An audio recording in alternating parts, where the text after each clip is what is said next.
მოაჩემი მასწავლებელი კაცი იყო, სკოლის დირექტორი იყო, ხან სასწავლებელი გამხი, ხან სკოლის დირექტორი.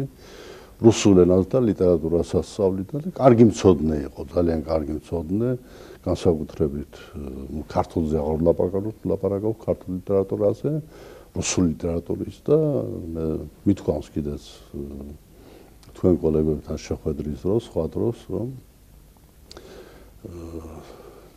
ტოლსტოელი იყო, ესე იგი ტოლსტოის შემოქმედებას იცნობდა ბრწყინვალედ და ძალიან უყვარდა.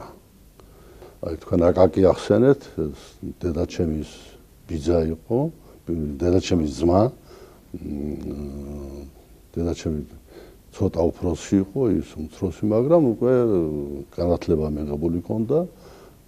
ისიც რუსულ ენას ასწავლიდა სხვადასხვა და კარგი სპეციალისტი იყო და იქიდან გამოყოლილი ჰქონდა სოციალ-დემოკრატიული იდეები, უფრო მეტად ერთგულებდა ამ იდეებს და კითხულობდა, ბევრსაც კითხულობდა, ძალიან საკმაოდ განათლებული კაცი იყო. მამაჩემი უფრო ბოლშევიკური ლიტერატურის გავლენის ქვეშ იყო, უფრო მეტად მიუხედავად იმისა, რომ ტოლსტოის იდეები და ტოლსტოის აზრები არ უთავსდება ბოლშევიზმს, მაინც ეს ახან სკოლაში იყო, სკოლის დირექტორი იყო და სხვა, უფრო მეტად სწამდა ის, რასაც მაშინ ქვეყნის ხელმძღვანელობა ამბობდა. და სხვების იქ ძმების, კონსტანტინე და სხვების რო შემოერთებოდნენ, ძალიან ცხარე კამათი იმართებოდა ხოლმე. და მე ვიყავი გასული, გატრონული, რა თქმა უნდა, ჩარევა არ შემეძლო, იმიტომ ამდენი არ ვიცოდი, მაგრამ რაღაცები დამამახსოვრდა, ახლაც კი მახსოვს ზოგიერთი ფრაზები.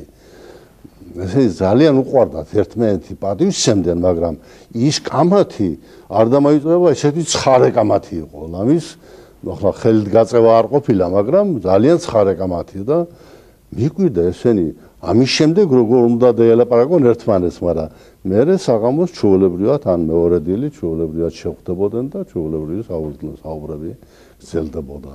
ეს რაც მახსოვს. მერე უფრო წამოიზარდა, ესენი კვლავ ხვდებოდნენ, კვლავ გრძელდებოდა ისინი და საუბრებში არ ვერაოდი და კამათში არ მონაწილეობდი, მაგრამ მე ერთი ფრაზა დამახსოვრდა, სწორედ იმ აკაკის.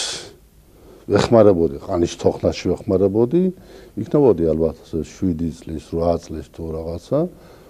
ხო და აი თავისთვის ლაპარაკობდა რაღაცას ის ბიძაჩემი.